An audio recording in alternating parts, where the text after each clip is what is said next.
Protecting the rights of consumers in a cosmopolitan city like Lagos is quite strategic and critical, especially when you consider the fact that this is the fastest growing city in Africa. Today we've got to speak with the General Manager of the Lagos State Consumers Protection Agency, LASCOPA, Afolabi Sholebo Esquire.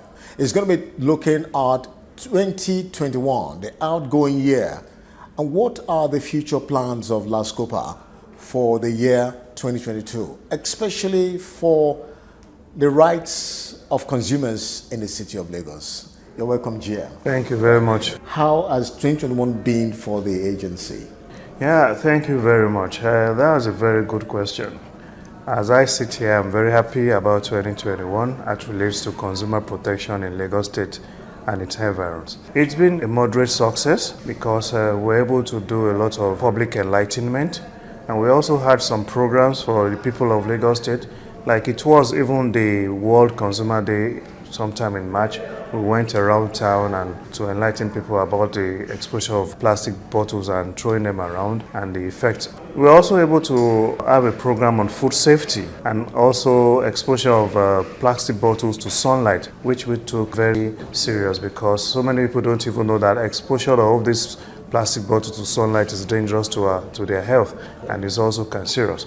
And we're also able to go to some secondary schools to do public enlightenment. We went as far as Ekpe, some within the environs of Ikeja and Oshodi as well. This 2021 has been very great for LASCOPA, and in line with Mr. Governor's themes agenda, we're able to do a lot of resolving people's consumer protection rights, which they actually have under the law. The issue of electricity, which most people don't know, except for those people that actually benefited from this IKDC, KDC, and also on the banking sector, the issue of using ATM, using POS, and most of the cases were resolved here because people lodged their complaint. I could tell you vividly that if we want to take about 100% in terms of electricity, about 85 to 90% of those cases were resolved. Even the people that comes from the electricity companies too, they were even happy.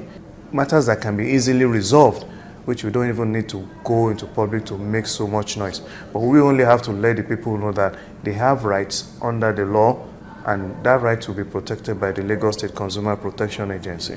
And this year alone, we're able to realize about 8.5 million naira from people that actually breached the consumer rights, but we recovered about 148 million naira for complainants as regards their consumer rights being breached and money refunded back to them. And some of them, their products were replaced. In terms of staff development, we're able to organize, I'll say thank you to Mr. Governor, we're able to organize mediation training for our members, and it was fully paid for by the state. And also we're able to do one or two trainings here and there for members. But the most important of them all is the agency having annex offices in 4 local governments now. We have in Badagry, we have in Ikoyoba, India, and Ikorodu. In the outgoing year, were there any form of challenges, and how were you able to tackle them, especially in the area of enforcement? Initially, our men do go out there for monitoring and enforcement.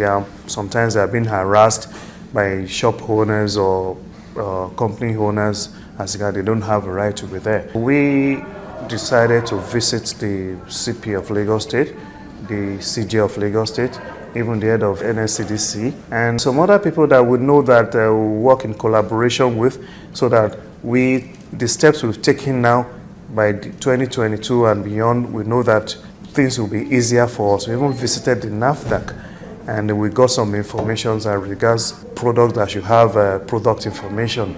And if those information are not there, they are not good for consumption. Luckily for us, after those visits, we're giving officers that anytime we're going out for monitoring and enforcement, they do go out with us and make things easy for the officers to visit supermarkets and shops alike. What is the future like for LASCOPA in 2022, and what should Lagosians expect from the agency? Before we even be talking about 2022, I want to say it out to Lagosians out there that at this festive period, they should be very careful about the product they see out there. Just last week, we still apprehended some people selling expired products, and we didn't mince words before we asked them to go, and they had an option to pay the fine. It's an heavy fine, or we take them to court immediately. But I want to assure Lagosians that come next year, may not be able to be thinking about people paying fines again, because to me, I think it's a criminal act for people to come out there and be selling expired products to unsuspecting members of the public. It's dangerous to it's hazardous to people's health. That is why some people, they want to ask them what they take, and it is this same expired product that may lead to deformity or eventual death. So, but in 2022, we will be doing more public enlightenment so that people will become more aware. Now that we have at least 4 local governments and LCDA now, we'll be going out there. And it's also sent signal to those manufacturers and marketers alike that they think they can do whatever they like, but gone are those days. And we want to say it categorically that Mr. Governor is walking his talk. And I want to say that no matter whose ox is God, it's either you just stay on your lane and do the right thing by not infringing on the consumer rights of Lagosians. We have a bill before the House of Assembly that will give us more power to do what is expected of this agency.